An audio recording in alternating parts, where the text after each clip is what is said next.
बोईसर क्षेत्र के भूमि अधिग्रहित किसानों के साथ अन्याय उजागर, मुआवजा दिया लेकिन आज भी 7/12 रिकॉर्ड लंबित। पालघर जिले के बोईसर क्षेत्र में भूमि अधिग्रहित किसानों के मुद्दे पर सरकार के धीमे और अव्यवस्थित कामकाज की चौंकाने वाली जानकारी आधिकारिक दस्तावेजों से सामने आई है।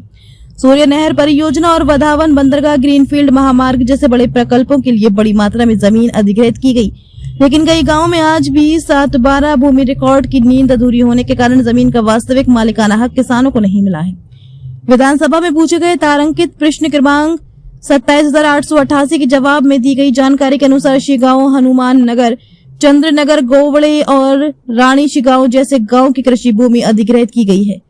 कुल 105.377 हेक्टेयर क्षेत्र में से 66.58 हेक्टेयर भूमि का अधिग्रहण किया गया, जिसके लिए सरकार ने लगभग 37 करोड़ 87 लाख रुपए का मुआवजा मंजूर और वितरित किए जाने का दावा किया है। हालांकि इन दस्तावेजों से गंभीर विसंगतियां भी सामने आई हैं। कई स्थानों पर किसानों को मुआवजा देने की बात कही गई है, लेकिन 7/12 रिकॉर्ड में सरकार का नाम दर्ज करने की प्रक्रिया अभी तक पूरी नहीं हुई है। कुछ गाँव में तो ये भी दर्ज है कि परियोजनाओं का काम अभी तक शुरू ही नहीं हुआ है।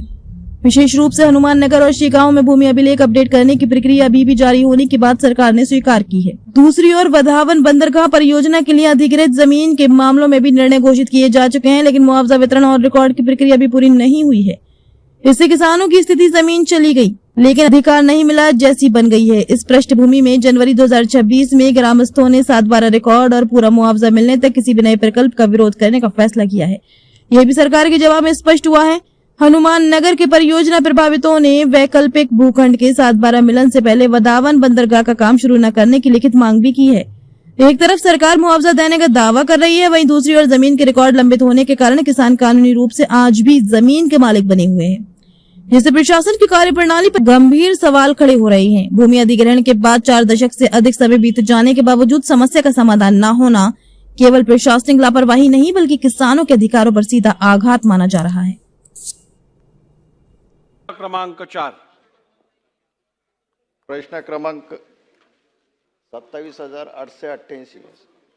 अध्यक्ष महोदय छापल्याप्रमाणे अध्यक्ष महोदय, पालघर जिल्ह्यामधील एक चंद्रानगर आणि हनुमाननगर ही 2 गावं आहेत। त्या ठिकाणी 1970 ते 1982च्या दरम्यान सूर्या धरण त्या ठिकाणी पूर्णत्वात आलं। एकूण 11 गावं होती, त्यापैकी चंद्रानगर आणि हनुमाननगर ही जी 2 गावं जी आहे, ह्या 2 गावांना मागील 40 वर्ष म्हणजे 45 वर्षापासून त्यांना अद्यापी सागबाराचं त्या ठिकाणी सागबारा उतारा त्या ठिकाणी दिला गेलेला नाही।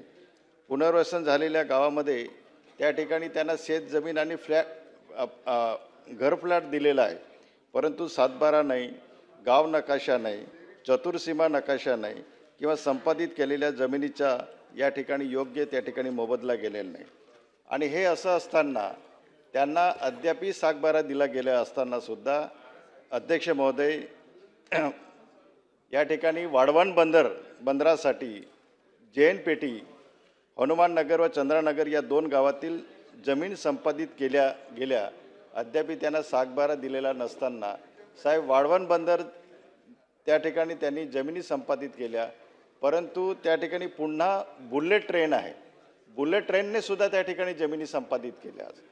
म्हणजे मला या ठिकाणी आपल्याला सांगावं असं वाटतं अध्यक्ष महोदय की या आदिवासी बांधवांच्या जेव्हा एखादं धरण बांधलं गेलं असतं, पालघर जिल्ह्यातलं संपूर्ण पाणी मुंबई शहराला दिलं जातं, परंतु तिथला आदिवासी बांधव त्या धरणाच्या काठावर बसून तो याचना करतो की एक बाटलीभर तरी पाणी मला मिळायला पाहिजे, तरीसुद्धा त्या ठिकाणी त्याला मिळत नाही।